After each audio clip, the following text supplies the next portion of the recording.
ነቢያት ጥፋት ኖሮባቸው አልነበረም የተገደሉት። ነቢያት ክፉ ነገር ተናግረው አልነበረም። ነቢያት ሟርት ተናግረው አልነበረም የተገደሉት። እውነት ስለተናገሩ በእውነት ስለኖሩ ሰው ክፋትን መርጦ እግዚአብሔርን ከማየት ይልቅ እነሱ ግን እግዚአብሔርን አይተው ደግን ነገር በመምረጣቸው ነበረ ዋጋ የከፈሉት የነበሩ። ለምንኖርባት መሬት ከኛ አልፈን ለሌላውም ጭምር እግዚአብሔርን ማየት እንዲችሉ ምክንያት መሆን ስላለብን ስለዛ ብቻ ተብለን እንታረዳለን። ስለዛ ብቻ ተብለን እንገደላለን። ስለዛ ብቻ ተብለን ዋጋ እንድንከፍል እንደረጋለን። የሚጠሉት የሚገፉት የሌላውን ክፋት እንደ ክፋትነቱ የሌላውን ኃጢአት እንደ ኃጢአትነቱ ከሰው ወቅሰው ፈርደው ሳይሆን የሆነውን እንደሆነ ስላሳዩ ሌላ ምንም ነገር ሆኖ አይደለም። ስላልሰሙ ጆሮዎቻችን፣ ማስተዋል ስላልቻለው አይምሮአችን፣ እየተነገረው ነገር ግን ሰምቶ መኖር ስለከበደው ማንነታችን እግዚአብሔር አምላክ አልተወንም። ነቢያት እንዳልኳችሁ ነው የተገደሉት በሩቅ ሰው አይደለም። ዛሬም ሀገራችን ላይ ያሉት በየቦታው የሚሞቱት ወገኖቻችን የሚሞቱት በሩቅ ሰው አይደለም፣ በራሳቸው ሰው። ክርስቲያኖች ለሚኖሩባት ቦታ እንደ ዜጎች ይኖራሉ፣ ግን ስደተኞች ናቸው። አይገርማችሁም? ለሚኖሩባት መሬት ዜጎች ናቸው፣ ግን ስደተኞች ናቸው። ስደተኛ የሆኑት ግን መርጠው ነው፣ በሰማይ ስፍራ እንዳላቸው ስላወቁ። ነገር ግን ግብሩን የከበደን አሁን መኖሩ እንዳልኳችሁ ነው። እንኳን መከራው ከሩቅ ሆኖ ተሰምቶ ቀርቶ ቅርብ ያለነው ሰዎች እንኳን መስማት አንፈልግም፣ ያንገሸግሸናል፣ ሰለቸን እንላለን። የሞቱት ሳይሰለቹ አንተ የምትሰማው ትሰለቻለህ? የታረዱት ሳይሰለቹ አንተ እንዲህ የምትመለከተው በስልክ ደከመኝ ትላለህ? ሰው ከመስታወት ፊት ቆሞ እድፉን እንደሚያነጻው ሁሉ እውነተኛ ክርስቲያኖች የሰውን ጥላቻ፣ እውነተኛ ክርስቲያኖች ሰው እንዴት ከእግዚአብሔር እንደራቀ ፍንትው አድርገው የሚያሳዩ መስታወቶች ናቸው። በራሳቸው ሰው ነው የሚገደሉት። ሐቁ እንደዛ ነው። የሚገደሉት ጥፋት ኖሮባቸው አይደለም። የሚገደሉት ክርስቲያን ሆነው ስለተገኙ ነው።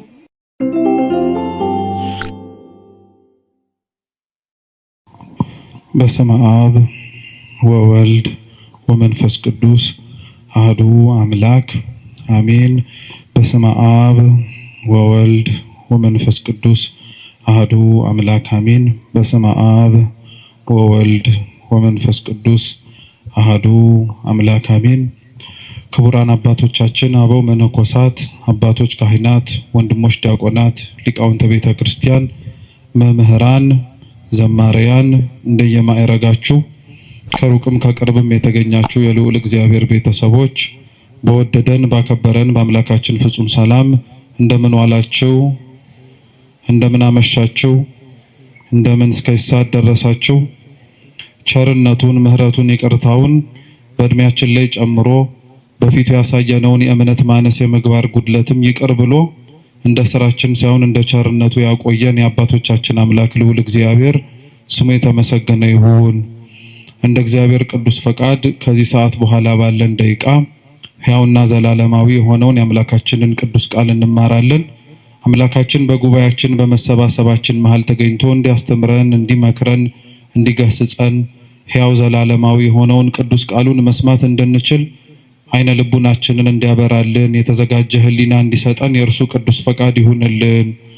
የሐዋርያው የቅዱስ ማቴዎስ ወንጌል ምዕራፍ 21 ከቁጥር 33 ጀምሮ የዓለም ሁሉ መድኃኒት የሆነ ጌታችን መድኃኒታችን ኢየሱስ ክርስቶስ ባስተማረው ትምህርት መነሻነት እንማራለን። የመጽሐፍ ቅዱስን ቃል ሁላችሁ መስማት እንድትችሉ አነብላችሁና ወደ ትምህርታችን እንሄዳለን። እግዚአብሔር ከሁላችን ጋር ይሁን። ሌላ ምሳሌ ስሙ። የወይን አትክልት የተከለ ባለቤት ሰው ነበረ። ቅጥርም ቀጠረለት፣ መጥመቂያም ማሰለት፣ ግንብም ሰራና ለገበሬዎች አከራይቶ ወደ ሌላ ሀገር ሄደ። የሚያፈራበትም ጊዜ ሲቀርብ ፍሬውን ሊቀበሉ ባሮቹን ወደ ገበሬዎቹ ላከ። ገበሬዎቹም ባሮቹን ይዘው አንዱን ደበደቡት፣ አንዱንም ገደሉት፣ ሌላውንም ወገሩት። ደግሞም ከፊተኞቹ የሚበዙ ሌሎች ባሮችን ላከ፣ እንዲሁም አደረጉባቸው። በኋላ ግን ልጄን ይፈሩታል ብሎ ልጁን ላከላቸው። ገበሬዎቹ ግን ልጁን ባዩ ጊዜ እርስ በእርሳቸው ወራሹ ይህ ነውና እንግደለውና ርስቱን እናገኝ ተባባሉ። ይዘውም ከወይኑ አትክልት አወጡና ገደሉት። እንግዲህ የወይኑ አትክልት ጌታ በሚመጣ ጊዜ በእነዚህ ገበሬዎች ላይ ምን ያደርግባቸዋል? እነርሱም ክፉዎችን በክፉ ያጠፋቸዋል፣ የወይኑንም አትክልት ፍሬውን በየጊዜው ለሚያስረክቡ ለሌሎች ገበሬዎች ይሰጣቸዋል አሉት። ኢየሱስም እንዲህ አላቸው፣ ግንበኞች የናቁት ድንጋይ እርሱ የማዕዘን ራስ ሆነ። ይህም ከጌታ ዘንድ ሆነ፣ ለዓይኖቻችንም ድንቅ ነው የሚለውን ከቶ በመጽሐፍ አላነበባችሁምን? ስለዚህ እላችኋለሁ የእግዚአብሔር መንግሥት ከእናንተ ትወሰዳለች፣ ፍሬዋንም ለሚያደርግ ሕዝብ ትሰጣለች።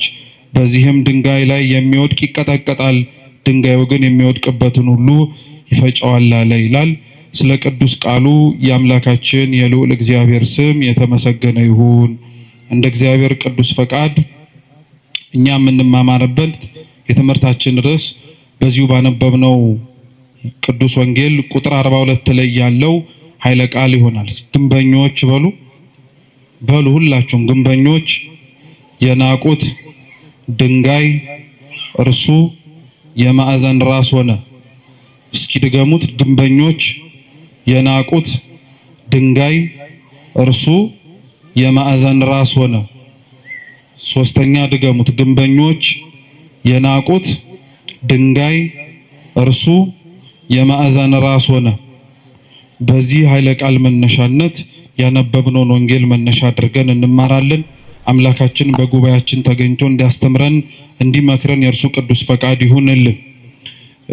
እንደ ሌሎቹ የወንጌል ክፍሎች ሁሉ አምላካችንና መድኃኒታችን ኢየሱስ ክርስቶስ ይህ ያነበብነው ቃሉን ለሚሰሙት ሰዎች ያስተማረው ትምህርት ነው። ይህንኑ የተነበበው ምሳሌ የማርቆስ ወንጌል ምዕራፍ 12 እና የሉቃስ ወንጌል ምዕራፍ 20 ላይም ጭምር ተጽፎ ይገኛል። ጥቂት ከሆኑ የሐሳብ ልዩነቶች ባለፈ መሰረታዊ በታሪክ ደረጃ ምንም የሚለያይ ሐሳብ አይኖረውም። አንድ የወይን አትክልት ስፍራ የነበረው ሰው እንደነበረ ለወይኑ አትክልት ስፍራ የሚያስፈልገውን ነገር በሙሉ እንዳደረገለት፣ በኋላም ደግሞ ያደረገለትን የወይኑን ስፍራ ፍሬውን ለመቀበል ሰዎችን እንደላከ፣ እነዛም የተላኩት ሰዎች በየተራቸው ፍሬውን ለመቀበል ሲሄዱ እንደተገደሉ፣ በመጨረሻም ደግሞ ልጁን እንደላከና ልጁን ደግሞ ሲያዩ ይበልጥ እንደተናደዱና እንደተበሳጩ ልጁንም እንደገደሉት ጭምር ይናገራል። ይህ አሁን ያነበብነው የቅዱስ ወንጌል ክፍል እንዳልኳችሁ ጌታችን መድኃኒታችን ኢየሱስ ክርስቶስ ቃሉን ይሰሙት ለነበሩት ለሕዝብ ያስተማረው ትምህርት ነው። ጌታችን ኢየሱስ ክርስቶስ በዋነኝነት ቃሉን በሚያስተምርባቸው ስፍራዎች ላይ ለሚገኙት ሰዎች በሙሉ ትምህርትን ያስተላልፍ የነበረውና የሚሆኑ ነገሮች ከመሆናቸው በፊት አስቀድሞ ያዘጋጃቸው የነበረው ክፉዎች ከክፋታቸው እንዲጠበቁ፣ መልካሞች ደግሞ ክፉዎች በሚያደርጉት ስራ ላይ እና በድርጊታቸው በመነሳት ተስፋ ቆርጠው የሚመጣውን ክብርም ጭምር እንዳያጡ ነው። እግዚአብሔር አምላክ ክፉዎች በክፋታቸው እንዲቀጥሉ አይፈልግም። ልቡና ሰጥቷቸው ማስተዋሉንም ጭምር ታድለው ራሳቸውን በንስሐ እንዲመልሱ ከሚመጣው ክፋትም ጭምር ራሳቸውን መጠበቅ እንዲችሉ ይፈቅዳል። እንዲሁ የሚያደርገው አምላካችን ደግሞ ደጎች ሆነው ደግሞ መከራውን ለሚቀበሉ፣ ደጎች ሆነው ደግሞ ስቃዩንም ጭምር ተሳታፊ ለሚሆኑት ደግሞ እንደጠሩት የአምላካቸው ድምፅ ዝምታው ቢዘገይባቸው ዋጋ እንደሌላቸው መስሏቸው በሃይማኖታቸው በጽናታቸውም ጭምር እንዳይገኙ ሊያደርጋቸው ከሚችለው ነገር በሙሉም እንዲሸሹም ወይም እንዲቆጠቡም ጭምር ይፈልጋል። እግዚአብሔር ትምህርትን ያስተምር የነበረው ነገሮች ከመሆናቸውም በፊት ይሄ ነገር ይሆናል፣ ያ ነገርም ሊመጣ ይችላል እያለ ያስተምር የነበረው ለዛ ነው። ይሄም ያነበብነው የመጽሐፍ ቅዱስ ክፍል ነገሮች ከመሆናቸው በፊትና ከመፈጸማቸው በፊት የተነገረ ትንቢት ነው። ይሄ ትንቢት ልዩ የሚያደርገው ምንድነው? ትንቢቱ በሐዲስ ኪዳን ይነገር እንጂ ነገሮች ከመፈጸማቸው በፊት ይሄንኑ ትንቢት ግን አምላካችን ኢየሱስ ክርስቶስ አስቀድሞ በነቢያት ላይ አድሮ ያስተማረውን ትምህርት መነሻ በማድረግ ነው ያስተማረው። ትላንት ያልነበረ ዛሬ ላይ የሚጀመር፣ ትላንት ያልተነገረ ዛሬ ላይ ደግሞ እንደ አዲስ የሚነገር ምንም ነገር አይኖርም። ስለዚህ ጌታችን ኢየሱስ ክርስቶስ ትላንትና በነቢያቱ ላይ አድሮ ሲያስተምር የነበረው እርሱ እንደሆነ ያውቁ ዘንድ ስለፈለገ ይሄ የወይን አትክልት ስፍራ የሚለውን ምሳሌ አድርጎ ሊያስተምራቸው ፈለገ። ይህንን ምሳሌ ለመጀመሪያ ጊዜ ላይ የተናገረው ይህንንም ትምህርት በማስተማርም ጭምር ጌታችን መድኃኒታችን ኢየሱስ ክርስቶስን የመሰለው ነብዩ ኢሳይያስ። ነብዩ ኢሳይያስ በትንቢተ ኢሳይያስ ምዕራፍ 5 ከቁጥር 1 ጀምሮ አምላካችን ልዑል እግዚአብሔር ያስተማረውን ይህንኑ የወይን አትክልት ስፍራን ምሳሌ መስሎ አስተምሮበታል። ይሄ የወይን አትክልት ስፍራ ቅጥር የተማሰለት መጭመቂያ የተዘጋጀለት በኋላም ደግሞ ማማ ተዘጋጅቶለት እየተጠበቀ የነበረው ኢሳይያስ በኦሪቱ የተናገረለት የእስራኤል ሕዝብና እስራኤላውያን ናቸው። እግዚአብሔር አምላካችን ለወይኑ አትክልት ስፍራ ባለቤት እንደነበረውና እንዳልኳችሁ ለሚያስፈልገው ነገር በሙሉ ለስፍራው እንዳሟላ ሲናገር ነብዩ ኢሳይያስ ደግሞ በትንቢት መጽሐፉ ምዕራፍ 5 ቁጥር 1 ላይ ከዛ የበለጠ ሌላ ትርጉም እንዳለው ደግሞ ይናገራል። እርሱም ምንድነው? እግዚአብሔር አምላክ የወይን አትክልት ስፍራ ለተባለችው ለእስራኤል ቅጥርን መማስ፣ አጥርን መስራት፣ ማማንም ሰርቶ ገበሬዎችንና ሰራተኞችን ቀጥሮ መንከባከቡን ትኩረት አድርጎ የተናገረ ብቻ ሳይሆን ኢሳይያስ ምንም ነገር እንዳላጎደለባትም ጭምር ይናገራል። ይወዳት ለነበረችው ስትሰቃይ ከስቃይ ላወጣት፣ ክፉ ሲሆንባት ፈጥኖ ለደረሰላት ለሕዝቡ እግዚአብሔር አምላክ ይሄንን ስፍራ ብቻ ሳይሆን ከስፍራውም የላቀውን ምንም ያጎደለባት ነገር እንደነበረ ይናገራል። መጽሐፍ ቅዱስ ለእስራኤልና ለእግዚአብሔር ያላቸውን ግንኙነት በተለያየ መንገድ አድርጎ ነው የሚናገረው። በተለይ ደግሞ ምንም እንዳላጎደለባት ነብዩ ኢሳይያስ የተናገረውን ግልጽ የሚያደርገው እግዚአብሔር እስራኤልን እንዴት እንደሚያያትም ጭምር ስናውቅና ስንረዳ ነው። እስራኤል የመረጣት እግዚአብሔር ሕዝቡን የሚመለከተውና ያየው የነበረው በአንድ መጽሐፎቻችን ዙሪያ ላይ ስትመለከቱት በዚሁ በኢሳይያስ መጽሐፍ ላይ እስራኤልን እንደ ሙሽራ ወይም እንደ ሙሽሪት አድርጎ እርሱ ደግሞ እንዳጫት እንደ ሙሽራ አድርጎ ነበር ይመለከት የነበረው። ስለዚህ እግዚአብሔር አምላክ ሙሽራይቱ ለሆነችው ለእስራኤል ይቀናላት ነበር። ከእርሱ ሸሽታ ጣዖትን ስታመልክ፣ ከእርሱ ርቃ ድምፁን መስማትን ስታቆም እግዚአብሔር ለእስራኤል ያሳያት የነበረው ነገር በሙሉ ስለሚጠላትና ስለተጸየፋት ስለምታደርግበትም ብዙ ውጣ ወረዶች እንዴት እንዳዘነባት እንድታውቅ ብቻ አልነበርም። ነገር ግን ፍቅሩ ዘልቆ እንዲገባት ስለፈለገ እስራኤልን ይቀጣት የነበረው፣ እስራኤልን ይመለከታት የነበረው፣ እስራኤልን አልፎም እንኳን ዝምታንም ያሰማት የነበረው እግዚአብሔር አምላክ ጠልቷት አልነበር እና ይሄ እግዚአብሔር አምላክ ያደርግላት የነበረው ነገር በሙሉ ላልገባቸው ላልተረዳቸውና ከሩቅ ሆነው ይመለከቱት ለነበሩት ሰዎች እግዚአብሔር እንደተዋቸው፣ እግዚአብሔር እንደረሳቸው፣ እግዚአብሔር የሚጮሁትን ድምጻቸውን እንዳልሰማቸው አድርጎ ይሰማቸው ነበር። እግዚአብሔር ግን ይህን ያደርግበት የነበረበትን ምክንያት በኢሳይያስ አንደበት ላይ ሆኖ ሲናገር ምን አለ? በእውኑ ለወይኔ ቦታ ያጎደልኩበት ምንድነው አለ። እስኪ ያጎደልኩበት በሉ ምንድነው? እግዚአብሔር እውነት ነው የምነግራችሁ፣ ለእስራኤል ምንም ያጎደለባት ነገር የለም። እንኳን ባሪያ ሆና ከነበረችበት ከግብጽ ባርነት ነፃ ማውጣት ቀርቶ ምድራዊ የሆነ እንጀራ እንዳትበላ ከሰማይ መና ወርዶላታል። የደፈረሰና ንጹህ ያልሆነ ውሃ እንኳን ጠጥቻለሁ አጠጥቶኛል ብላ እንኳን እንዳታማው ከአለት ላይ የፈለቀ ንጹህ ውሃንም ጭምር ሰጥቷታል። በመንገዴ ማንም እንኳን አብሮኝ አልነበረም ብላ ራሷን ወደ ላይ አንስታ እግዚአብሔር ላይ እንዳታጉረመርም ከምድር ስንዝር ከፍ አድርጎ ከፊትና ከኋላ የሚመጡባትን ጠላቶቿን ጠብቆ ነው ሲንከባከባት የነበረው። ይህንኑ እንዲህ ያደረገላትን እግዚአብሔር ነው ራሷ እስራኤል ደግሞ ተነስታ የጎደለባት ይመስል ብዙ ነገርን ላይዋ ላይ አመጽ ያነሳችው እግዚአብሔር ነው።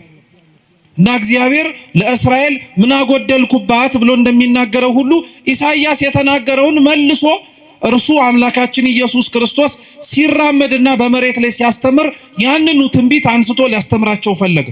ለአንድ ሰው የወይን አትክልት ስፍራ ነበረው፣ ወይም የወይን አትክልት ስፍራ የነበረው ባለቤት ነበራል። ቅጥር መቀጠር፣ መጭመቂያ ማዘጋጀት ከዛም አልፎ ደግሞ ማማ መዘርጋት ለአንድ ለወይን አትክልት ስፍራ የሚያስፈልጉ ነገሮች ናቸው። መቼም አንድ ሰው ገበሬም እንኳን ሆኖ ዘር የሚዘራው መሬቱ መቀበል እንደሚችል ዘሩን ለማሳየት እርሱም ደግሞ ይቀበላል ብሎ ለመናገር አይደለም። የዘራውን ዘር አጭዶ ጎተራ ለመክተት ከጎተራውም አውጥቶ ቢወድ ሽጦ ሊያተርፍበት አለያ ደግሞ ከፈለገ ደግሞ እንዲበላው እንዲጠጣው።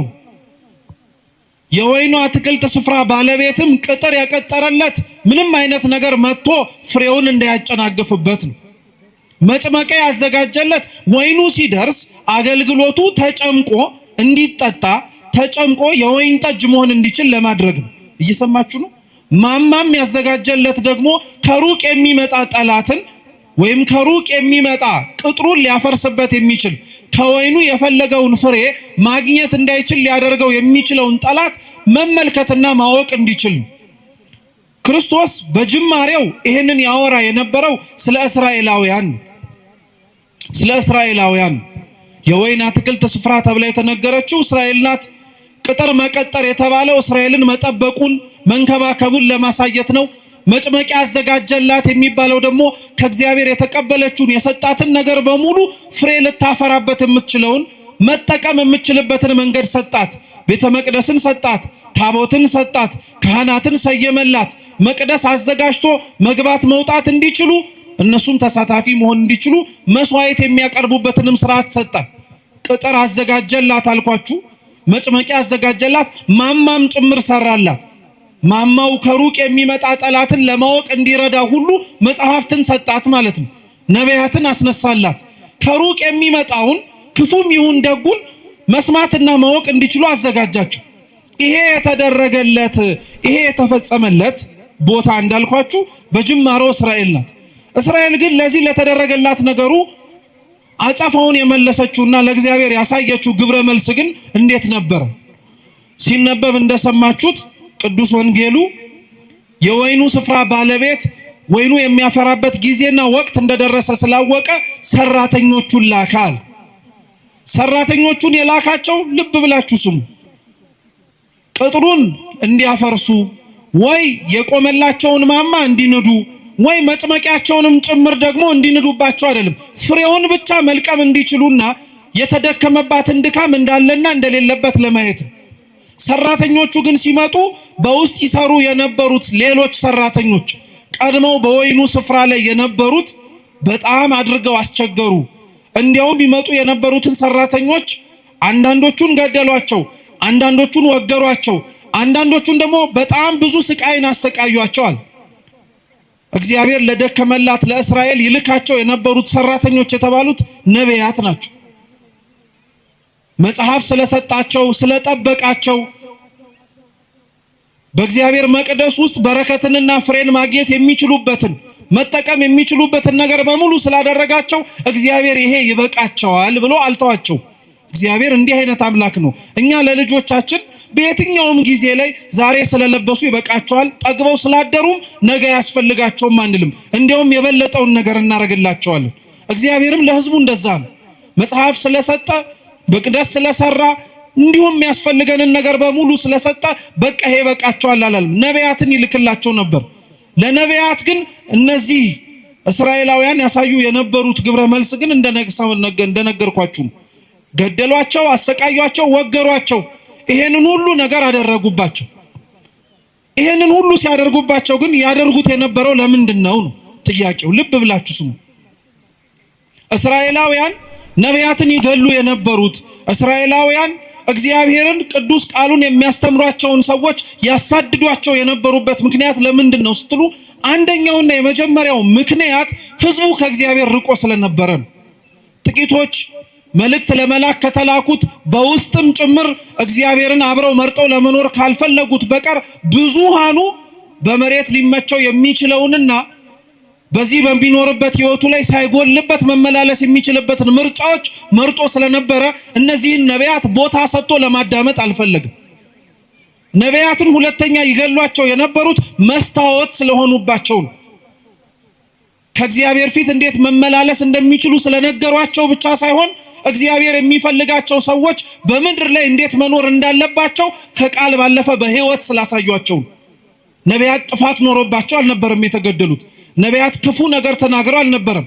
ነቢያት ሟርት ተናግረው አልነበረም የተገደሉት። እውነት ስለተናገሩ በእውነት ስለኖሩ ሰው ክፋትን መርጦ እግዚአብሔርን ከማየት ይልቅ እነሱ ግን እግዚአብሔርን አይተው ደግን ነገር በመምረጣቸው ነበረ ዋጋ የከፈሉት የነበሩ። ስለዚህ ሁሉ ግን የደረሰባቸው ለነቢያትም ጭምር የተደረገላቸው አቀባበል ምንድነው ከተባለ ድንጋይ ነው። ምንድነው ከተባለ መጋዝ ነው። ምንድነው ከተባለ ሰይፍ ነው። ለዛ ነው ቅዱስ ጳውሎስ ራሱ በሐዲስ ኪዳን ክርስቶስን ስለመምረጣቸው ከእግዚአብሔር ጋር አብረውም ጭምር ለመኖር ምርጫቸው ስላደረጉ አንዳንዶች በፍሩክታ ሌሎችም በበረሃውና በየጉያው በሙሉ ተሰደዱአል። ልክ ዘማሪው እንደሚለው ማለት ነው። በየገዳማቱ በየበረሃው የሚል መዝሙር አታውቁ? ስለ ክርስቶስ ሲል የተከፈለ ዋጋ የሚከፈለውም ሰዎች የሚደርሳቸው ገጸ በረከት ይሄ ነው። ነቢያት እግዚአብሔርን ስላሉ ተወገሩ። ነቢያት እግዚአብሔርን ስላሉ ተገደሉ። ነቢያት እግዚአብሔርን ስላሉ ብዙ ጸዋትወ መከራ ተቀበሉ እንጂ ክፋት ተገኝቶባቸው አልነበር። ነቢያት በዚህ አይነቱ ምክንያት ሲሞቱ፣ በዚህ አይነቱ ምክንያት በራሳቸው ሰው ነው የምላችሁ። ሌላ እንግዳ ሰው መጥቶ የለም የገደላቸው። ሌላ አዲስ የሆነ ሰው መጥቶ አይደለም ደማቸውን ያፈሰሰው። እዛው የራሳቸው ሰው አብረው ያደጉ፣ አብረው የበሉ፣ አብረው የጠጡ፣ አብረው ለመትረፍም ጭምር ቃሉን ያሰሙ የነበሩ። ክርስትና በነገራችን ላይ በጣም የሚደንቀው እኔነት ስለሌለበት ነው። በነገራችን ላይ እኔነት ስለሌለበት ነው። ስለተረፍን ወይ ስለተሰበሰብን ወይ እኛው ራሳችን እግዚአብሔር እንዴት እንደሚገኝ ስላወቅን ስለሌላው ግድ አይሰጠንም አንልም ክርስቲያኖች። እንጂማ እንደዛ ብንሆን ኖሮ ማን ያሰቃየን ነበር? ማን ይገለን ነበር? ማን እንደፈለገ ሰይፍ እያነሳ አንገታችን ላይ ያሳርፍብን ነበር? ማንም። እንዲሁ ዝም ብንል እንዲሁ ራሳችንና ራሳችን ብቻ ነው እንጂ ለሌላው አይመለከተንም ብንል ምንም አንሆንም። ግን እንደዛ እንድንሆን ደግሞ ተብለን አልተጠራንም፣ አልተዘጋጀንም። እግዚአብሔር ለዓለሙ ብርሃን እንድንሆን አልጫ ለሆነው ዓለም ጨው እንድንሆን አድርጎ ስላዘዘን ወደድም ጠላንም ለተቀመጥንባት ዓለም ነፍስ መሆን ስላለብን ለምንኖርባት መሬት ከኛ አልፈን ለሌላውም ጭምር እግዚአብሔርን ማየት እንዲችሉ ምክንያት መሆን ስላለብን ስለዛ ብቻ ተብለን እንታረዳለን። ስለዛ ብቻ ተብለን እንገደላለን። ስለዛ ብቻ ተብለን ዋጋ እንድንከፍል እንደረጋለን። ነቢያት እንዳልኳችሁ ነው የተገደሉት በሩቅ ሰው አይደለም። ዛሬም ሀገራችን ላይ ያሉት በየቦታው የሚሞቱት ወገኖቻችን የሚሞቱት በሩቅ ሰው አይደለም፣ በራሳቸው ሰው ነው። በራሳቸው ሰው ነው የሚገደሉት። ሀቁ እንደዛ ነው። የሚገደሉት ጥፋት ኖሮባቸው አይደለም። የሚገደሉት ክርስቲያን ሆነው ስለተገኙ ነው። ክርስቲያን ስለሆኑ ሌላ ምንም ነገር ስለሆኑ አይደለም። እንዲህ ብለን ለመናገር እንዲህ ብለን ለማውራት እንዲህ ብለንም ጭምር እውነታውን ለመመስከር ስለከበደን ካልሆነ በቀር እውነታው ግን ይሄ ነው። ሌላ ካለ እንግዲህ እግዚአብሔርም ያውቃል፣ ጊዜም ጭምር ግልጽ ያደርገው። ካልሆነ በቀር ግን ሌላ ምንም ምክንያት የለውም። ገዳዮቻቸው የሚገሏቸው ነቢያትን ለምን ነበር አልኳችሁ እኮ ራሳቸውን ስለሚያዩባቸው ነው። ሰው ከመስታወት ፊት ቆሞ እድፉን እንደሚያነጻው ሁሉ እውነተኛ ክርስቲያኖች የሰውን ጥላቻ፣ እውነተኛ ክርስቲያኖች ሰው እንዴት ከእግዚአብሔር እንደራቀ ፍንትው አድርገው የሚያሳዩ መስታወቶች ናቸው። የሚጠሉት የሚገፉት የሌላውን ክፋት እንደ ክፋትነቱ የሌላውን ኃጢአት እንደ ኃጢአትነቱ ከሰው ወቅሰው ፈርደው ሳይሆን የሆነውን እንደሆነ ስላሳዩ ነው። ሌላ ምንም ነገር ሆኖ አይደለም። ነቢያት እግዚአብሔርን ስለተናገሩ የደረሰባቸው ድንጋይ ከሆነ ነቢያት የደረሰባቸው እግዚአብሔርን ስለተናገሩ ሰይፍና ስለት ከሆነ ዛሬ እዚህ ላይ የምንኖረው ክርስቲያኖች እውነት ክርስቲያን ስንሆን የምንሸለመው ታዲያ ምን ይመስላችኋል? ስለ ክርስቶስ መሞት ካልሆነ በቀር ሌላ ምንም ነገር ሊደረግ አይችልም። በየትኛው ጊዜ ነው ክርስቶስን ስለሰበኩ በእውነትም ጭምር ከእግዚአብሔር ጋር አብረው ስለኖሩ ተብለው መሬት የተሸለሙ ቤት የተሸለሙ መኪና እያሽከረከሩ የሄዱ ክርስቲያኖች ነበሩ እንዴ? እንዲያውም ያንን ነገር የተጸየፉት ነበር እንጂ ነበሩት ሹመት ሽልማቱን የጠሉት ስለ ክርስቶስ ሲሉ ስለከፈሉት ዋጋ መሬታዊ የሆነ ስጦታ ሊሰጣቸው ሲል አንፈልግም፣ ይሄው እግዚአብሔርን ያስረሳናል፣ ጥቅሙ በኋላ ላይ መልሶ እግዚአብሔርን እንድንዘነጋው ያደርገናል ብለው የሸሹ ናቸው እንጂ የኛ ኗኗር ግን እውነቱን ስትመለከቱት ስለኖርነው ክርስትና ወይም ለመኖር ስለሞከርነው ክርስትና ዋጋውን ብድራቱን እንዲሁም ደግሞ ገጸ በረከቱን መካፈል የምንፈልገው ከፊት ለፊታችን ስለሚመጣብንና ስለሚደረግብን መከራ አይደለም። ተውት፣ መከራው ቀርቶ መከራ መስማት እንኳን አንፈልግም። እኛ ቢቻል ብንዘምር፣ ቢቻል ብናጨበጭብ፣ ቢቻል እልል ብንል፣ ቢቻል የደረሰባቸውን ሰዎች ደረሰባቸው ብለን እንዲሁ ዝም ብንል ጥሩ ነበር። ግን እግዚአብሔር ይመስገን እውነት ለመናገር ማስተዋል የሚችሉ አሳቢ የሆኑ አባቶች እናቶች ስላሉን ነገር እንዳንረሳ የደረሰብንንም ጭምር እንዲሁ ዝም ብለን ወደ ኋላ እንዳናደርግ ስለሚያደርጉን ነቢያት የሞቱት ለዚህ ነው። ዛሬም ያሉት ሰዎች የሚሞቱት ለዛው። ነቢያቱ መገደላቸው፣ ነቢያቱ መሞታቸው የወይኑ የባለቤቱን ስፍራ ግን ይበልጥ እንዲያውም ሌሎች መልእክተኞችን እንዲልክ ነው ያደረገው እንጂ ስለገደሉብኝ ብሎ እንዲያስቀምጣቸው አልተገደደም። እየሰማችሁ ነው? ነቢያቱ ስለሞቱበት እግዚአብሔር አምላክ ነቢያትን አልክም አላለም።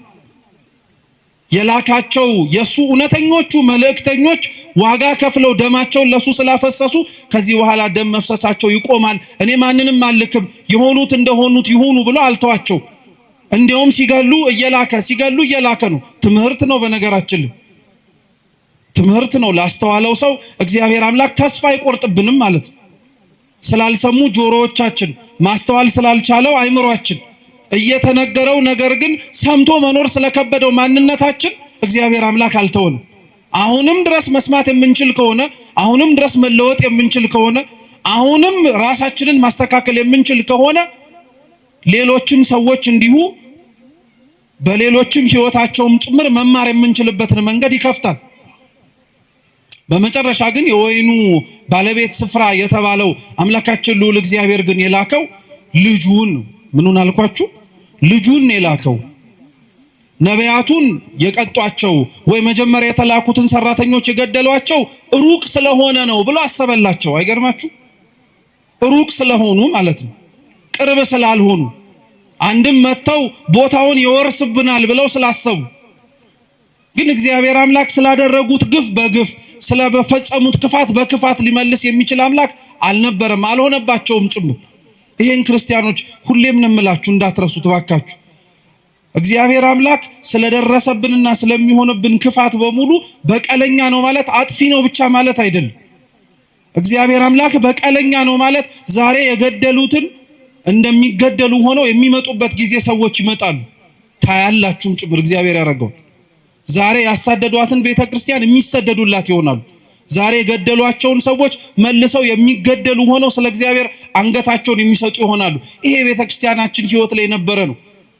ትላንትና ያሳደድ የነበረ ደማስቆ ድረስ ወርዶ አንገት ስቤ አመጣለሁ ያለው ጳውሎስ እኮ እዛው ተምሮና ተለውጦ የሚሰደድ ሰው ነው።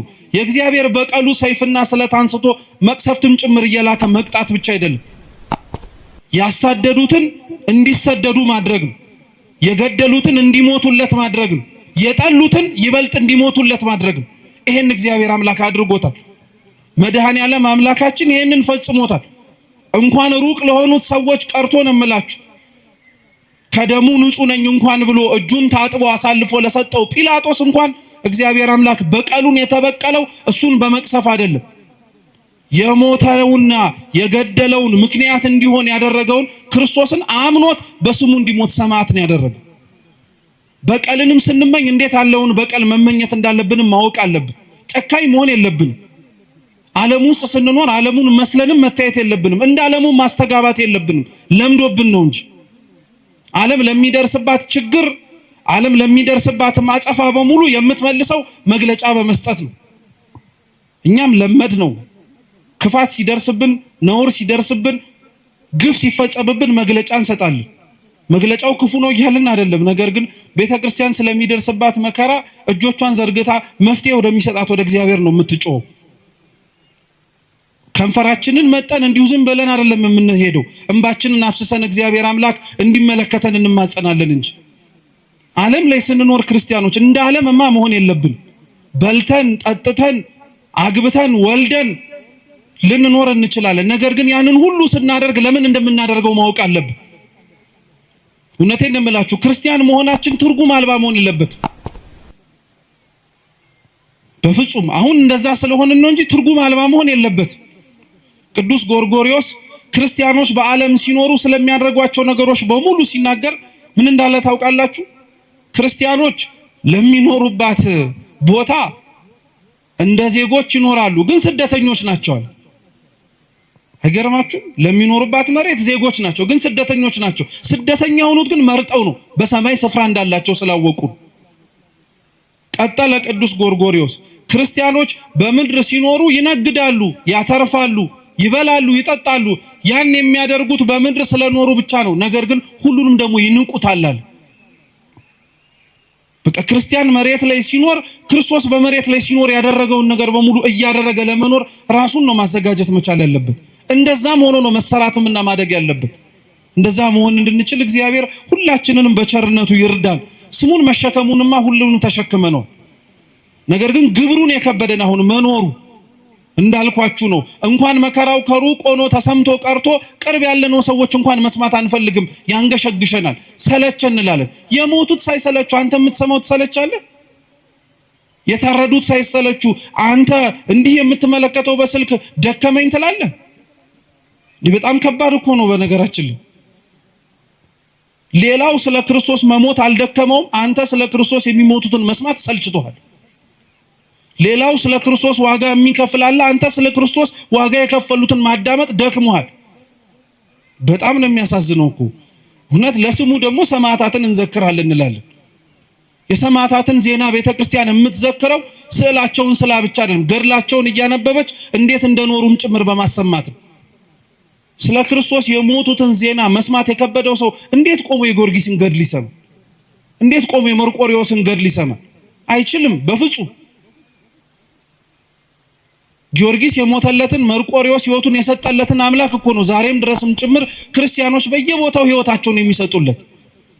የነሱን ዜናማ መስማት እንዲያውም ጥብዓትን የሚጨምር፣ የነሱን ዜና ማዳመጥማ እንዲያውም ሕይወትን ነው ጭምር የሚያሞቅ። የነሱን ዜና መስማት እንዲያውም ከምንኖረው ከንቱ ሕይወታችን ባለፈ ለካ ሌላ ትርጉም ያለው ሕይወት እንዳለ እንድናውቅ ነው የሚያደርግ። እኛ አሁን የምንኖርበት ዓላማ እውነት የሚያስኖር ይመስላችኋል? እነሱ ግን ሊኖሩበት የመረጡትም ሊሞቱበትም ጭምር የወደዱት ዓላማቸው ጌታችን መድኃኒታችን ኢየሱስ ክርስቶስ ነው። እውነት እግዚአብሔር ስሙ የተመሰገነ ይሁን። ይህን ማየት እንድንችል ራሱ ያደረገን ክርስትና የለም ብለን ደፍረን እንዳንናገር፣ ስለ ክርስቶስ የሚኖሩ ሰዎች የሉም ብለን እንኳን አፋችንን ሞልተን እንዳንናገር የሚያደርገን ብዙ ምክንያት ይሰጠን። ብዙ ምክንያት። ከነዛ ሁሉ ምክንያት ትልቁ ምክንያት ግን እንዳልኳችሁ ልክ የወይኑ ባለቤት ስፍራ ነቢያቱን የቀደሙትን አባቶችን ልኮ ሰዎቹ በአጸፋው ሞትን እንደፈረዱባቸው ሁሉ ምናልባት ከሰሙ ምናልባት ካዳመጡ ብሎ ልጁን ላከላቸው።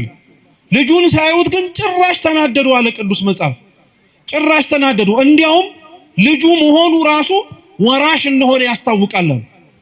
እውነት ነው። ሊወርስ የሚችል ወራሽም ሆኖ ሊገኝ የሚችል የአባትን ንብረት ልጅ ሊሆን ስለሚችል ስለዚህ ልጁን እንግደለው አሉ። ልብ ብላችሁ ስሙ። ለመግደል ምክንያታቸው አንደኛ ልጁ ስለሆነ ነው፣ ቅርበት ስላለው ማለት ነው። እየሰማችሁ ነው? ግን ቅርበት ስላለው ማለት ነው። የሩቅን ሰው በምን አድርጌ ምሳሌ ልስጣችሁ? ለምሳሌ ቤታችሁ ውስጥ አክስት ሲሞትና ወይ አጎት ሲሞትና ልጅ ሲሞት ያለው ልዩነት ተመሳሳይ ነው ወይስ አንድ ነው? ተመሳሳይ ነው ወይስ ይለያያል? ይለያያል እኮ። የሩቅ ዘመድ ሲሆን ወይም የስጋም ዘመድ ሆኖ እንደ ራሳችሁ እንደ ልጅ ሊሆን ግን አይችልም። ልብ ብላችሁ ስሙ። ጠላቶች የሆኑት የወይኑን ስፍራ ለማስተካከል ተሰይመው ልጁን ለመግደል የወሰኑት ሰዎች ቦታውን ለመውረስ ካላቸው ፍቅር ብቻ አይደለም፣ እርሱን በመግደል አባትየውን የበለጠ እንደሚያሳዝኑትም ጭምር ስለሚያውቁ ነው እንጂ። ስለዚህ እንግደለው ብለው ተማከሩ። በሁለተኛው ግልጽ የሆነው ምክንያታቸው ደግሞ እርሱን ከገደልን ወራሹንም ጭምር ካወጣን ባለቤትነቱ የቦታው የኛ ይሆናልን ብለው ጭምር ስላሰቡ ነው። ልጁን ያዙት፣ አሰቃዩት፣ አንገላቱት፣ ዋጋም ጭምር አስከፈሉት። ከነቢያት በኋላ የወይን አትክልት ስፍራ ለተባለች ለእስራኤል ለሕዝቡ ሁሉ የተላከው ልጅ የሚባለው ዛሬ በዓሉን የምናከብርለት ቸሩ መድኃኔዓለም እግዚአብሔር አምላክ ክፋታችንን አይቶ እግዚአብሔር አምላክ ለላካቸው መልእክተኞቹ ለነቢያትና ለቅዱሳን የሰጠነውን ግብረ መልስና ክፋት ተመልክቶ ክፋትን በክፋት ሊመልስብን አልወደደም። እንዲያውም የበለጠ ደግነቱን አሳየን እንጂ፣ እንዲያውም የበለጠ ፍቅሩን አሳየን። ልጁን ሊሰጠን ወደደ። ጌታችን ኢየሱስ ክርስቶስን ልጁን የሰጠን። ይሄ ልጅ ተብሎ የተጠቀሰው በነገራችን ላይ እኛው ራሳችን ጠምዝዘን ስለ ክርስቶስ እንዲናገር ስላደረግነው አይደለም። ቅዱስ ቃሉ ልጁ ተብሎ የተጠቀሰው በወንጌል ስፍራ ላይ ተደጋጋሚ ብትፈልጉ የምታገኙት ጌታችን ኢየሱስ ክርስቶስን። ሌሎቻችን ለእግዚአብሔር ያለንን ልጅነት ቅዱስ መጽሐፍ ሲናገር ልጆች እያለን የሚጠራ። እስኪ ልጆች በሉ። አዎ እኛ ስንጠራ ልጆች ተብለን፣ ጌታችን መድኃኒታችን ኢየሱስ ክርስቶስ ግን ሲጠራ ልጅ ተብሎ ነው። ልዩነት ስላለው እኛ ልጆች የተባልነው ልጅነታችን የጸጋ ስለሆነ ነው፣ የስጦታ ነው። ልጅ አለመባልም እንችላለን እግዚአብሔርን አባት እንዲሆነን ካልመረጥን። ጌታችን ኢየሱስ ክርስቶስ ግን ልጅ ተብሎ ሲጠቀስ የባህሪ ልጅነት ነው። ማንም ሊነጥቀው የማይችል ማለት ነው። ማንም ሊወስድበት የማይችል ልጁ ተብሎ የሚጠቀሰው እርሱ ነው። ጌታችን ኢየሱስ ክርስቶስ ሲጠመቅ የባህሪ አባቱ እግዚአብሔር አብ በሰማይ ሆኖ ሲናገር ሲመሰክር የመሰማ ነው። የምወደው ምኔን ያለው ልጄን ያለው የምወደው ልጄን ያለው በደብረ ታቦር የማርቆስ ወንጌል ምዕራፍ 9 ላይ ብርሃነ መለኮቱን ሲገልጥ ለደቀ መዛሙርቱ ሲያሳይስ ያው የባህሪ አባቱ እግዚአብሔር አብ ምን ብሎ ነው የምወደው ምን ያለው ልጄን ያለው። ስለዚህ ልጁን ላከላቸው የተባለው ክርስቶስ ነው፣ ሌላ ማንም አይደለም። ከመጭመቂያ ውስጥ ያሉ ሰማዕታት ከሰማዕታትም በደንብ ነው ያሉላት፣ ዘወትር ሊሞቱላት አንገታቸውና ሕይወታቸውን የማይሰስቱላት።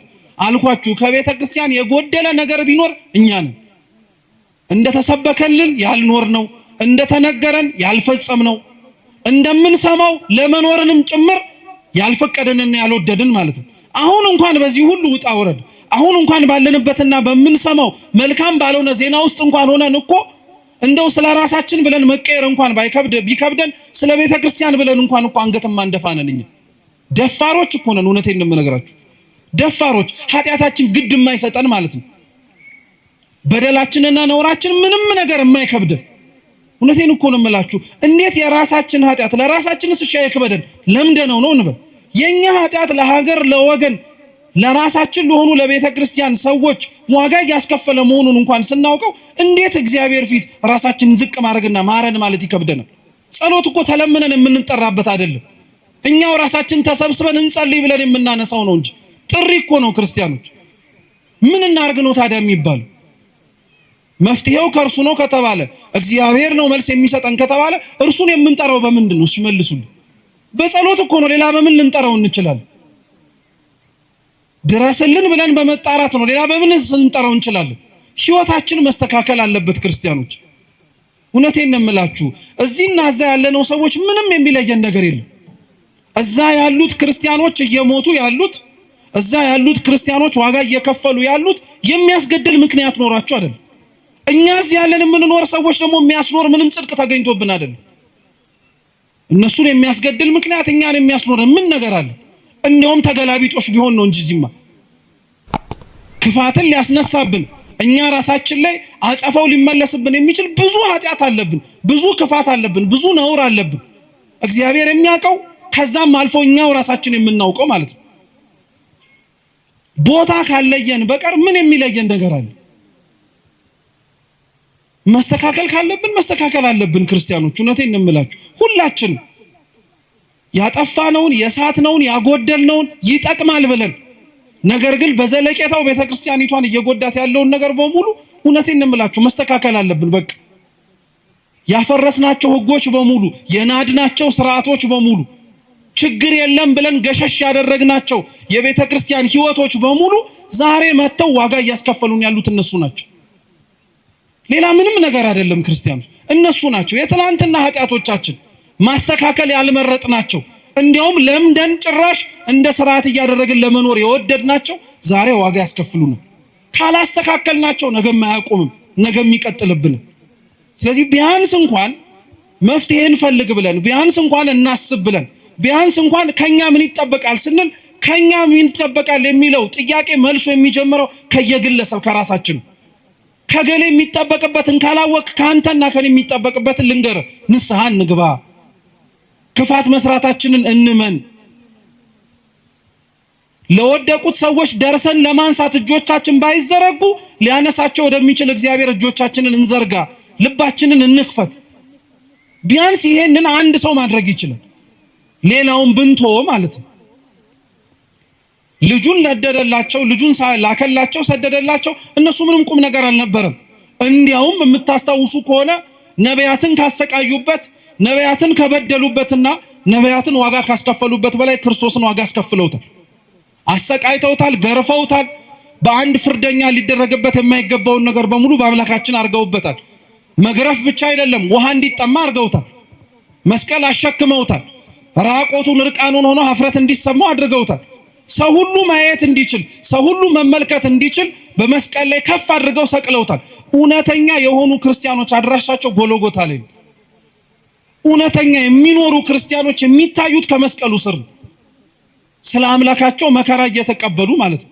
እኔ ክርስቲያኖች ስለ እግዚአብሔር ቢያንስ እንኳን እምላችሁ ስለ ስሙ መሞት ቢከብደን ስለ ስሙ መኖር እንዴት ይከብደን? ቤተ ክርስቲያን ሆነን እግዚአብሔር ጋር አብረን መኖር የምንችልበት ጥሪ እየተሰማ ቅዳሴ እየተቀደሰ ቅዱስ ቁርባን እየተሰጠ የንስሐ አባቶች ቆመው በቅድስት ቤተ ክርስቲያን ቅጥር ግቢ ውስጥ እያሉ ሞቱን መጀመሪያ ምን አስመኘህ? መኖሩን እስኪ መጀመሪያ ልመደው። እኔ ለሃይማኖቴ ሞታለሁ ትላለህ። አረ መኖሩን መጀመሪያ እስኪ ጀምረው። እንዲሁ ዝም ብሎ የሚሞት ይመስልሃል? እንዲሁ ዝም ብሎ አንገት የሚሰጥ ይመስልሃል?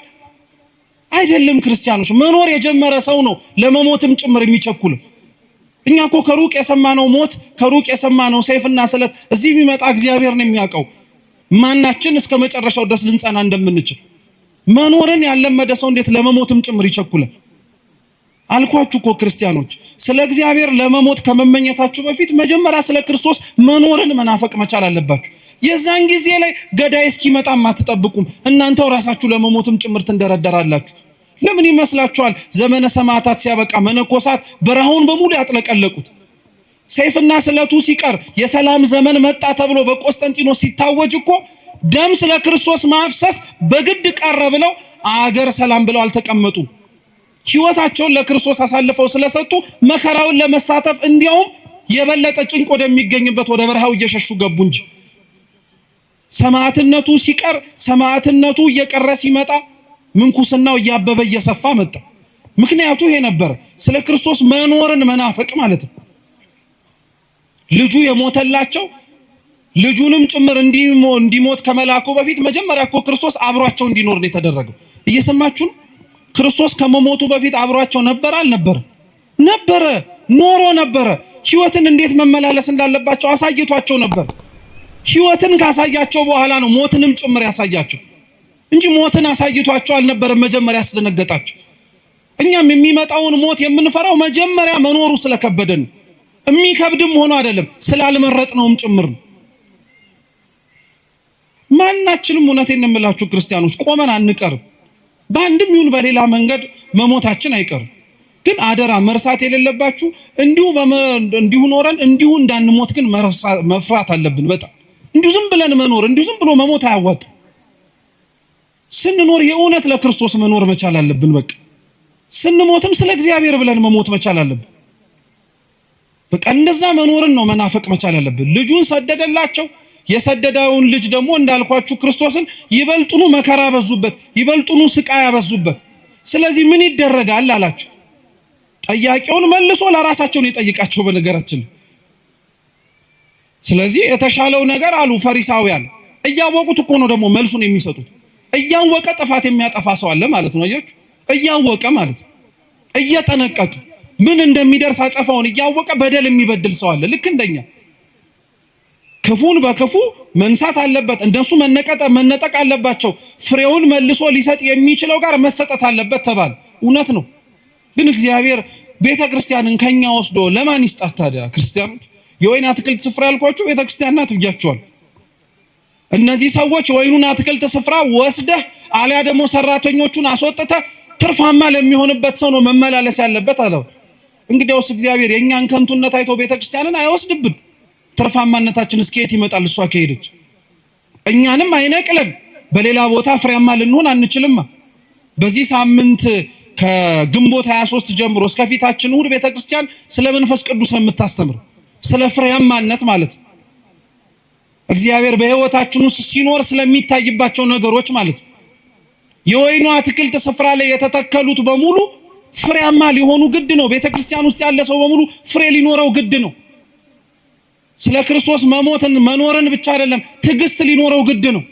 እግዚአብሔር እኛን በታገሰ ልክ እኛም እሱን መታገስ አለብን፣ መለመን መቻል አለብን። እውነቴን የምላችሁ ክርስቲያኖች፣ እኛ በሕይወታችን ስንኖር ኃጢአት ስንሰራ በቅጽበት ያላጠፋን አምላክ እኮ ነው ዛሬ ስንጠራው ዝም አለ ብለን ደግሞ የምናጉረመርምበት። አንተ ስትጠራው ቶሎ መልስ ቢሰጥህ ማለት እኮ በተገላቢጦሽ ሳጠፋን በዛው ቅጽበት አጥፋኝ እንደማለት እኮ። ስለ ኃጢአት የታገሰ እግዚአብሔር ጸሎታችንንም እየሰማ ዝም ያለበት ምክንያት አለ። አቅም አንሶት አይደለም፣ ክብር ይግባውና እንደዛም ተብሎ አይነገርለትም።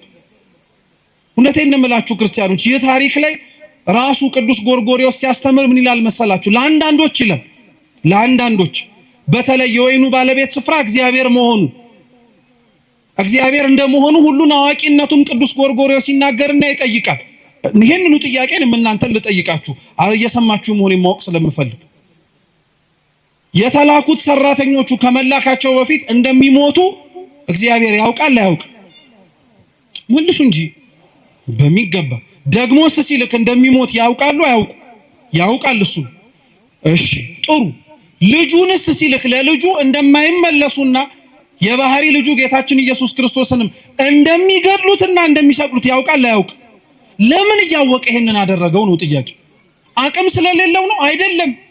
ወደፊት የሚመጣውንስ ነገር ስለማያውቅ ነው? አይደለም። ያውቃል አላችሁኝ፣ ያውቃል፣ እውነት ነው።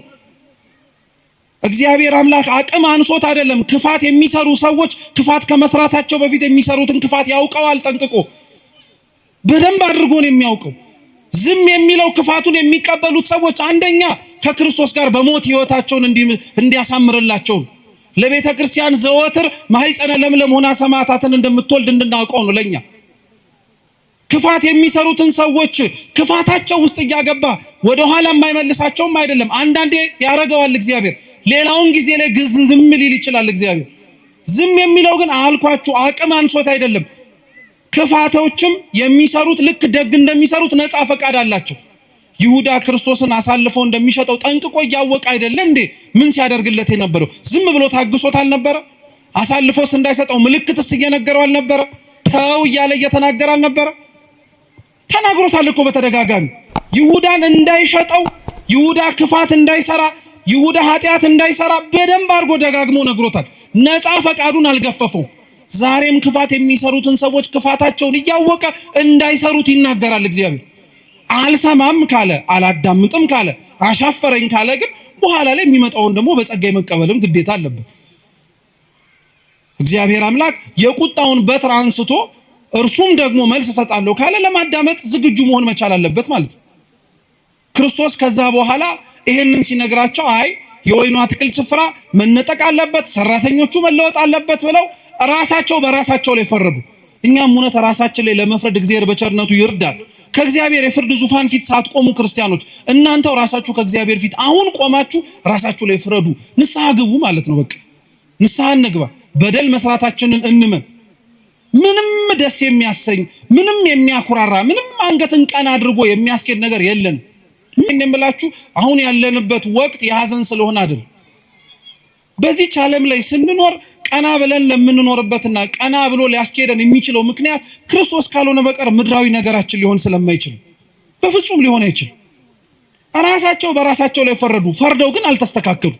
እኛም መስማቱን እንሰማዋለን፣ ሰምተን ግን አልተለወጥንም። እንድንለወጥ እግዚአብሔር በቸርነቱ ይርዳል። ይህንኑ አላቸው።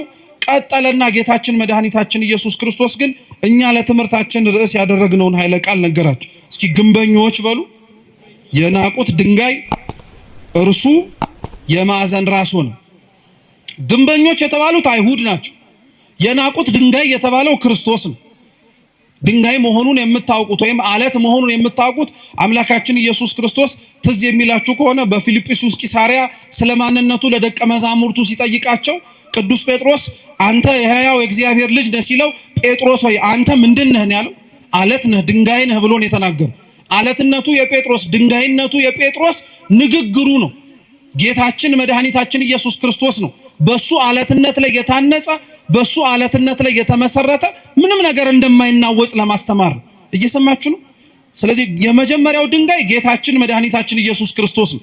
ግንበኞች የናቁት የተባለው ድንጋይ ጌታችን ኢየሱስ ክርስቶስ የማዕዘን ራስ ይሆናል አለ።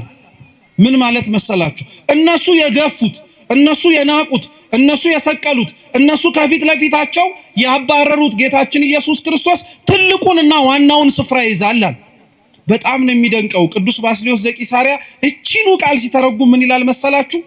እነሱ የናቁት፣ እንዲያውም አብራችሁን በሉ፣ እነሱ የናቁት ክርስቶስ ልባቸውን ሲነግስበት፣ እነሱ ደግሞ የተናቁት የሰውን ሀብትና ንብረት ይዘው ተቀመጡ። አይገርማችሁ? የበለጠውን ነገር ክርስቶስ አገኘው፣ እነሱ የተናቀውን ነገር አገኙ። ዛሬም ድረስ ክርስቶስ የሞተለትን ክርስቶስ ደሙን ያፈሰሰለትን ሰው ንቆ ከነሱ የሚገኘውን ጥቅም ፈልጎ አይኖርም። ነውር ነው፣ ኃጢአት ነው። እነሱ ይበልጣሉ፣ ሰው ይበልጣል። ክርስቲያኖች ምንም ነገር ቢሆን ሰው ይበልጣል። የፈረሰ ቤተክርስቲያን ይሰራል፣ አይተናል። ክፋት ነውር በገነነበት በተለያዩ ዘመናት ላይ የጠፉብንን መቅደሶች እኮ ሰርተናል። እግዚአብሔር የተመሰገነ ይሁን። ግን የፈረሰውን ሰው መልሰን አግኝተነዋል? የሞተውን ሰው መልሰን ቀስቅሰን አንስተነዋል? አያችሁት? ሰው ይበልጣል ማለት ነው። ሰው ከፍ ያለ ትርጉም አለው ማለት ነው። ሰው ከፍ ያለ እኛ ልንረዳው ያልቻልነው በምን አይነት ሁኔታ ራሱ እግዚአብሔር እንድንረዳው ሊያደርገን እንደሚችል ጥያቄ ራሱ ሊፈጥር በሚችል መልኩ የበለጠ ትርጉም እንዳለው ማወቅ መቻል አለብን። ግንበኞች የናቁት ጌታችን መድኃኒታችን ኢየሱስ ክርስቶስ አይሁድ የናቁት እርሱ መሰረታዊውና ትልቁ ነገር ይሆናል አለ። እውነት ነው። እነሱ የናቁት ክርስቶስ፣ እነሱ የገፉት አምላካችን መድኃኒታችን ኢየሱስ ክርስቶስ ትልቅ ሆነ፣ ገነነ፣ ሰፋ። ገደልነው ሲሉ በሕይወት ኖረ፣ አጠፋነው ሲሉ ጭራሽ ገነነ። የሚያመልኩትን የሚከተሉትን ተማሪዎቹን በተናቸው ሲሉ እንዲያውም ጭራሽ በጰራቅሊጦስ እጅግ እጥፍ ድርብ ሆኖ 3000 ክርስቲያኖች ወደ ቤተክርስቲያን ገብተው ጭራሽ የቤተክርስቲያን ጉባኤ ሰፋ። አንደኛው ትርጉም እርሱን ልብ ብላችሁ ስሙ። ሁለተኛው ግን ይሄ አሁን ያነበብኩላችሁ የመጽሐፍ ቅዱስ ክፍል እቤት ገብታችሁ ከፍ ብላችሁ ብታነቡት ታሪኩ ከጌታችን ከመድኃኒታችን ከኢየሱስ ክርስቶስ ቤተ መቅደሱን ካነጻበት ታሪክ ጋር አብሮ የተያያዘ ነው። እየሰማችሁ ነው? አስታወሳችሁት? ቤተ መቅደስ ውስጥ ገብቶ ቤቴ የጸሎት ቤት ነው እንጂ የወንበዴዎች ዋሻ አይደለም ብሎ ሲያነጻ እርሱ የተነገረበት ክፍለ ምንባብ ላይ ነው ይሄም ያለው አብሮ። በዕብራይስጥ ልጅ የሚለው ቃልና ድንጋይ የሚለው ቃል ተመሳሳይ ነው። ማለትም ደግሞ ቃሉ ይተረጎማል፣ አብሮ ይጠጋጋል። በዕብራይስጥ ድንጋይ ማለት እብን ማለት ነው። እየሰማችሁ ነው አይደል? እብን ማለት ነው። ልጅም እንደዚሁ በአቻ በቃል በድምጸታ በኩል ተቀራራቢ የሆነ ትርጉም እንዳለው ምሁራን ይናገራሉ። እና ይሄንኑ ቃል ሲተረጉሙት ምን ይላል? ግንበኞች የናቁት ድንጋይ የተባለው አንድም ክርስቶስ ነው ይላሉ፣ አንድም አካሉ የሆነች ደግሞ ቤተክርስቲያን ናት ይላሉ። እየሰማችሁ ነው? ግንበኞች የናቁት ድንጋይ የማዕዘን ራስ ይሆናል አይደል የተባለው። የተገፋችው ቤተክርስቲያን መግነኗ አይቀር። የፈረሰችው ቤተክርስቲያን ነገ ተሰርታ ከፍ ብላ መታየቷ አይቀር።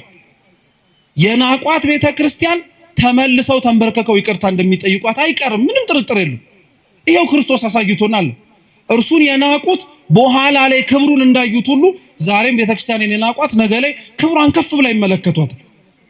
አንገታችንን መድፋት ያለብን ስለራሳችን ኃጢአት፣ አንገታችንን መድፋት ያለብን ስለራሳችን በደል ነው እንጂ በክርስቶስ በደሙ የተዋጀች ቅድስት ቤተክርስቲያን ምንም አትሆን፣ ምንም አትሆን። ትላንትና የነበሩት ያሰቃዩት፣ ያንገላቷት፣ ዋጋ ያስከፈሏት በሙሉ የሉም። ዛሬ እርሷ ናት ያለች። ዛሬም ድረስ ቤተክርስቲያን ውስጥ ያለን ሰዎች ማወቅ መቻል ያለብን ይህንኑ ነው። ክርስቲያኖች ያ ማለት ግን ቸልተኛ፣ ያ ማለት ግን ለዘብተኛ፣ ያ ማለት ግን እንቅልፋም መሆን አለብን ማለት አይደለም። መጸለይ አለብን፣ መበርታት አለብን፣ መጠንከር መቻል አለብን። ቤተክርስቲያናችንን ችግር ደርሷል ኑ ድረሱ ተብሎ ደውል እስኪደወልልን መጠበቅ የለብንም። ይሄው የተሰበሰበው የማታ ጉባኤ ህዝብ ነገ በቅዳሴው ተሞ ተሰብስቦ ቅዱስ ሥጋውን ክቡር ደሙን እየተቀበለ መገኘት መቻል አለበት። ያኔ ቤተክርስቲያን አለች ይባላል። ያኔ ቤተክርስቲያን እየሰራች ነው እየተገኘችም ነው ይባላል። ስለዚህ የተናቀችው ቤተክርስቲያን ሁሌም ተንቃ አትቀርም። የተገፋው መድኃኒታችን ኢየሱስ ክርስቶስ በምእመናን ልብ ላይ እንደነገሰው ሁሉ ባሳደዷት ልብም ላይ ቅዱስ ቤተክርስቲያን ነግሳ የምናይበትን ዘመን አምላካችን ቅዱስ እግዚአብሔር ቅርብ ያድርግልን። የሰማነውን በልቡናችን ሰሌዳ ይጻፍልን። አምላካችን መድኃኒታችን ኢየሱስ ክርስቶስ በሀገራችን በሚቀበሉት ስለ ክርስቶስ ሲሉ ስለሚሞቱት ወገኖቻችን ብሎ የነሱ እንደማይቶ እኛን የደነዘዝነውን ያንቃን። እነሱን በቸርነቱ የጎበኘ እግዚአብሔር እኛንም በምህረቱ ኃጢአታችንን ይቅር እንዲለን ንስሐ ገብተን ቅዱስ ቁርባን መቀበል የምንችልበትም እድሜ እንደጨመረልን መጠቀም እንድንችል በቸርነቱ ይርዳን። በጎደለው በነጠበው በሊቃውንቱ በመምህራኑ የሚታረም ይሁን። ወስብሐት ለእግዚአብሔር። በስሙ መሰብሰብ በስሙ መስራት ስለ ስሙ መኖር በስሙ